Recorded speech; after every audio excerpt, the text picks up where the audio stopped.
नमस्कार।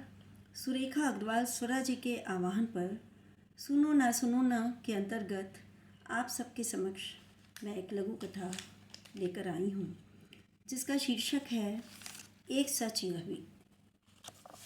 तेजी से अनार के दाने निकालती हुई 4 महीने में कितनी एक्सपर्ट हो गई थी अनु की उंगलियाँ। उस दिन भी वह अनार के दाने ही तो निकाल ली थी। तभी दीदी आ गई थी। देखते ही बोली थी, अनु ये क्या हाल बना रखा है तूने? देखा है आईने में खुद को, कितनी कमज़ोर हो गई है। हंसकर वह भी बोली थी, दीदी अभी तो मेरा ध्यान सिर्फ इन पर लगा रहता है। दीदी ने एक गहरी सांस ली थी और फिर दुलार करते हुए बोली थी, देख अनु, ये मुश्किल भरे दिन भी कट जाएंगे, मगर तेरा स्वास्थ्य गिर गया तो फिर कौन संभालेगा? देख, जब भी तू भास्कर के लिए कुछ सूप वगैरह बनाती है, एक कप खुद के लिए भी बनाकर पी लिया कर।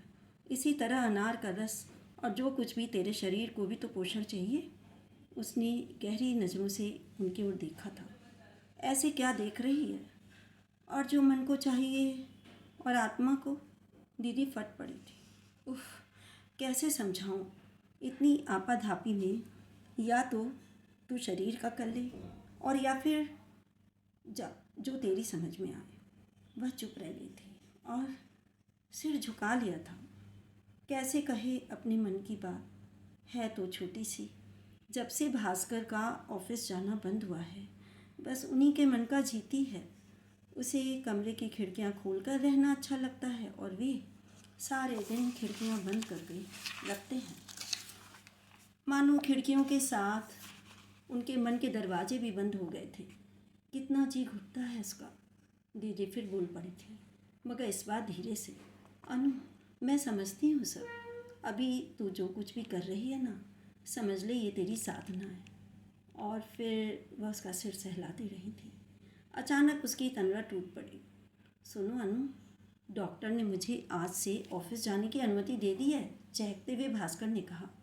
वह भी खुशी से चहक उठे। तो चलिए जल्दी से रस तो पी लीजिए, और हाँ, समय से खाना ज़रूर मंगवा लीजिएगा। सच कहूँ तो तुम्हारी वजह से आज मैं इतनी जल्दी ठीक हो गया हूँ। तुमने जो किया मेरे लिए कोई और नहीं कर सकता। लेकिन एक सच और कहूँ। उसकी नज़रें उस सच को जानने के लिए उत्सुक उठी। इतने दिनों तक मैं घर में रहकर घुटता ही रहा। ऑफिस जाने की तलब लगी रहती थी। ओह, मुझे भी, कहते कहते वह चुप रह गई। भास्कर के ऑफिस जाते ही वह कमरे में आ गई और सारी खिड़कियाँ खोल दी। पूरे कमरे में बस वह थी और उसका तन मन, जो उसकी रूह के साथ अब सुर ताल मिलाकर थिरक रहा था। धन्यवाद। मैं प्रेरणा गुप्ता।